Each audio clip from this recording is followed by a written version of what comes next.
Hello friends, শিক্ষক শিক্ষিকা এবং শিক্ষাকর্মীদের বিভিন্ন ট্রান্সফারের পর তারা নতুন স্কুলে জয়েন করার পরে বিভিন্ন ডকুমেন্টস ট্রান্সফার করতে হয়। সেই সঙ্গে ব্যাংক অ্যাকাউন্টও ট্রান্সফারের প্রয়োজন পড়ে। তো ধরুন অনেকে ব্যাংক অ্যাকাউন্ট পুরো পরিবর্তন করতে চান, অর্থাৎ অ্যাকাউন্ট চেঞ্জ করতে চান। তো সে নিয়ে অলরেডি আমি ভিডিও বানিয়ে রেখেছি, আপনারা দেখে নেবেন। তো আজকে যে বিষয়ে কথা বলবো সেটি হলো যে স্যালারি অ্যাকাউন্টে ব্রাঞ্চ চেঞ্জ করার ক্ষেত্রে, অর্থাৎ ব্যাংক একই থাকবে, আপনি ব্রাঞ্চটা চেঞ্জ করবেন কিভাবে। তো এর জন্য কোথায় কিভাবে আবেদন করতে হবে, কি কি ডকুমেন্ট লাগবে, তো সমস্ত বিষয়ে আজকে খুঁটিনাটি আলোচনা করব। তো আপনাদের কাছে অনুরোধ, ভিডিওটি আপনারা পুরো দেখবেন, তারপর বিভিন্ন প্রশ্ন থাকলে তারপর করবেন। তো চলুন দেখে নেওয়া যাক। তো সর্বপ্রথম কাজ হচ্ছে যে হয়তো আপনি প্রথমে ট্রান্সফার নিয়ে কোনো নতুন স্কুলে এসেছেন। তো এখন প্রশ্ন হলো যে আপনি কি সঙ্গে সঙ্গে স্যালারি অ্যাকাউন্ট ট্রান্সফার করতে পারবেন। তো এই প্রশ্নের উত্তরে বলি যে বিভিন্ন ডিআই কিন্তু বিভিন্ন রকম নিয়ম পালন করেন। তো সাধারণত 3 মাস সময় দেওয়া হয় যে স্যালারি অ্যাকাউন্ট আপনার যে স্কুলে আপনি ছিলেন, অর্থাৎ ওল্ড স্কুল, সেই স্কুলে 3 মাস ওখান থেকে বেতন নেওয়ার কথা বলা হয়, তারপর ট্রান্সফারের কথা বলা হয়। অনেক স্কুল আবার অনেক ডিআই আবার বলেন যে সঙ্গে সঙ্গে আপনি ট্রান্সফার করতে পারেন। অর্থাৎ এটা সম্পূর্ণ নির্ভর করছে বিভিন্ন যে স্কুল রয়েছে সেই স্কুলের ডিআইদের উপর নির্ভর করছে যে তারা কতদিন পর এই ট্রান্সফার করার সুযোগ দেবেন। ধরুন ট্রান্সফার করার সুযোগ দিয়েছে, তো আপনি এবার কি করবেন। তো আপনার প্রথম কাজ হচ্ছে যে আপনি যে নতুন স্কুলে ট্রান্সফার নিয়ে এসছেন ওই স্কুলের এইচএমকে প্রথমেই আপনি কি করবেন, একটা প্রেয়ার দেবেন। সে প্রেয়ার কি লিখবেন না, আপনি আপনার স্যালারি অ্যাকাউন্টে ব্রাঞ্চ চেঞ্জ করে নিয়ে আসতে চান, অর্থাৎ আপনার বাড়ির কাছে বা যে কোনো ব্রাঞ্চে ওই সেম ব্যাংকের ওই ব্রাঞ্চে কিন্তু আপনি নিয়ে আসতে চান।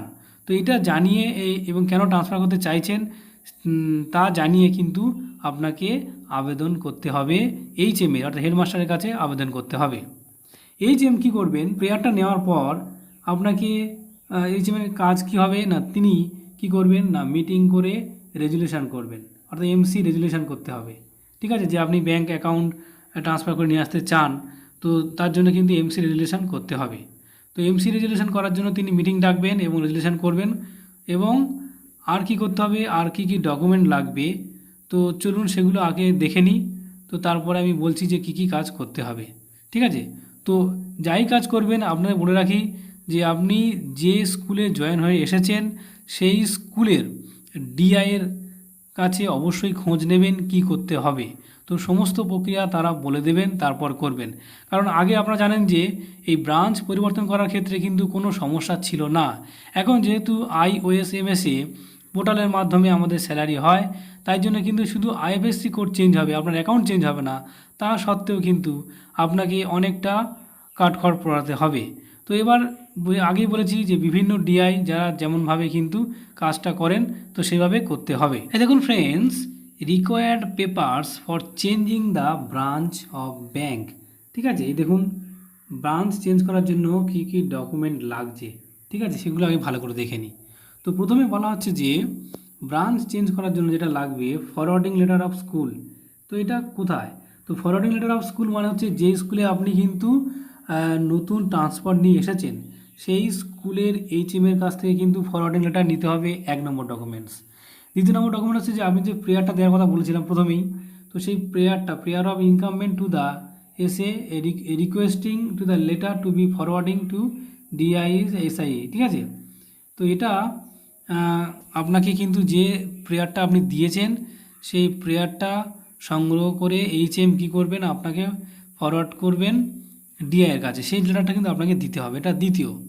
আচ্ছা, তৃতীয় হচ্ছে valid MC resolution showing reason of changing branch, অর্থাৎ আপনি কেন ব্রাঞ্চ চেঞ্জ করছেন তার মানে তার কারণ দেখাতে হবে।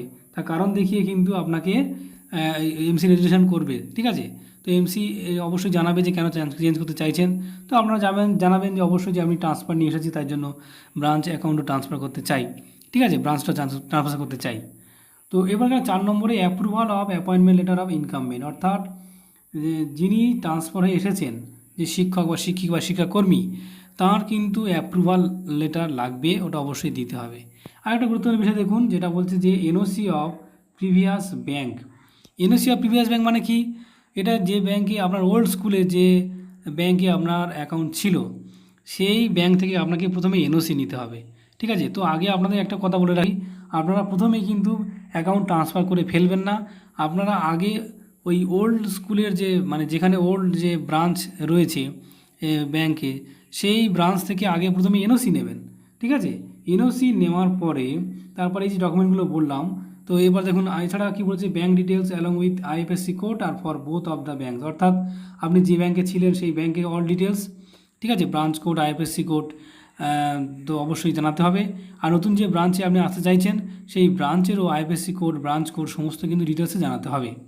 তো এগুলি সমস্ত ডকুমেন্ট কিন্তু আগে আপনি কি করবেন, কালেক্ট করবেন। কালেক্ট করার পরে কি করবেন, ডিআই অফিসে যাবেন।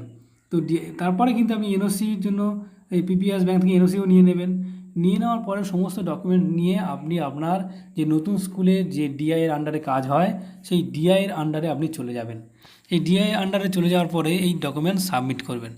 ডকুমেন্ট সাবমিট করার পরে আপনারকে অ্যাপ্রুভ দেওয়া হবে, অর্থাৎ ডিআই অ্যাপ্রুভ করবে যে হ্যাঁ, অনুমতি দেওয়া হবে যে আপনি ব্যাংক অ্যাকাউন্ট বা এই যে ব্রাঞ্চ মানে চেঞ্জ করতে পারবেন। ঠিক আছে?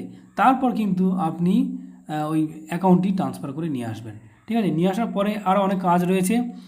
ব্যাংক অ্যাকাউন্টটি ট্রান্সফার করে নিয়ে আসার পর আবারও কিন্তু ডিআই অফিসে আপনাকে যেতে হবে। ডিআই অফিসে গিয়ে আপনাকে সমস্ত দেখাতে হবে যে ট্রান্সফার অ্যাকাউন্ট চলে এসছে। তারপর কিন্তু ডিআই কী করবেন, IOSMS পোর্টালে গিয়ে আপনার আইএফএসসি কোড, ব্রাঞ্চ কোড সমস্ত চেঞ্জ করে দেবে। দিলে আপনি কিন্তু নতুন স্কুলে বা নতুন যে ব্রাঞ্চ আপনি এসেছেন সেই ব্রাঞ্চে আপনার স্কুলের যে আপনার যে স্যালারি, সেই স্যালারিটা নিতে পারবেন। তো এই ছিল সমস্ত প্রক্রিয়া। তো আশা করি আপনাদের কাছে ক্লিয়ার করা গেছে যে কী কী বিষয় লাগবে।